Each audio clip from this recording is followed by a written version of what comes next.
ഒരു മാങ്ങ എറിഞ്ഞിട്ട് തിന്നാൻ കൊതിയാകുന്നു. എനിക്കും മാങ്ങേറിയണം. കല്ലെടുത്ത് പൊക്കാൻ പറ്റാത്തവനാ മാങ്ങേറിയാൻ പോണേ. ഓ, മാങ്ങയൊക്കെ എറിഞ്ഞു മടുത്തു. അതിലൊന്നും ഒരു രസവും ഇല്ല. നമുക്ക് കുറെ കൂടി വലിയ വല്ലതും നോക്കിയാലോ? എന്നാ പിന്നെ ചക്ക എറിഞ്ഞിടാ. അത് കൊള്ളാം. ചേട്ടത്തിയുടെ പ്ലാവിലെ ഒരു ചക്ക പഴുത്തു നിൽപ്പുണ്ട്.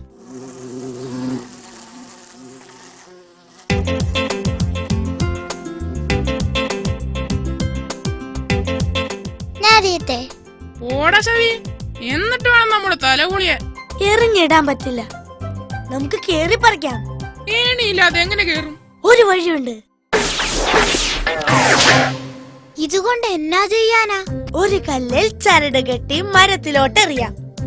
അതിന്റെ ഒരറ്റം ഇതിൽ കെട്ടുന്നു. ഇതിനകത്തിരിക്കുന്നയാളെ കയറിന്റെ മറ്റേ അറ്റം വലിച്ച് പതുക്കെ പതുക്കെ മുകളിലേക്ക് പൊക്കുന്നു. ചക്ക താഴേക്ക്. അത് കൊള്ളാമല്ലോ. എന്നാ പണി തുടങ്ങാം.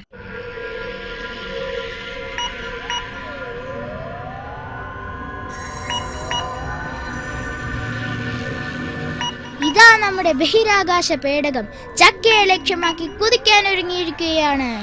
9, 8, 7, 6, 5, 4, 3, 2, 1, 0.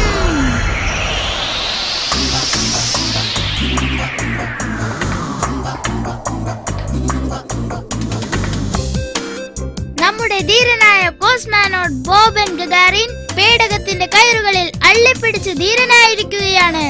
ഇപ്പോൾ അദ്ദേഹത്തിന്റെ ഹൃദയമിടിപ്പ് മിനിറ്റിൽ 92.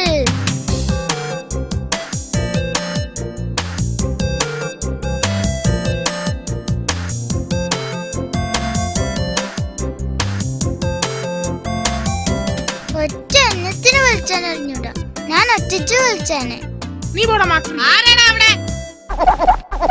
കാലാവസ്ഥയിൽ ഉണ്ടാകാനിടയുള്ള ചില മാറ്റങ്ങളെ കുറിച്ചുള്ള മുന്നറിയിപ്പ്. ഉടനെ തന്നെ ഇടിയോട് കൂടിയ കാറ്റ് ഉണ്ടാകാനും ഉണ്ടാകാതിരിക്കാനും സാധ്യതയുണ്ട്. ബഹിരാകാശ സഞ്ചാരി കരുതിയിരിക്കുക.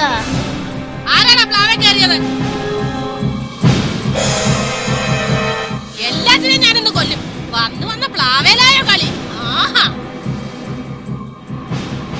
പെട്ടെന്നുണ്ടായ പ്രകൃതിക്ഷോഭത്തിൽപ്പെട്ട് പേടകം ആടിയുലയുകയാണ്. ഗഗനചാരിയുടെ ഇപ്പോഴത്തെ നാടിയിടിപ്പ് മിനിറ്റിൽ 150.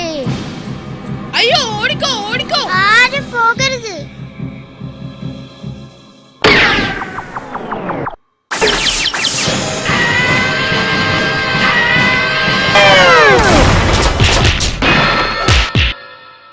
ബഹിരാകാശത്ത് വെച്ച് തകർന്ന പേടകം ഭൂമിയിൽ ഇടിച്ചിറങ്ങുകയുണ്ടായി. ബഹിരാകാശ സഞ്ചാരി ഇപ്പോൾ ആശുപത്രിയെ ലക്ഷ്യമാക്കി പാഞ്ഞുപോയിക്കൊണ്ടിരിക്കുകയാണ്.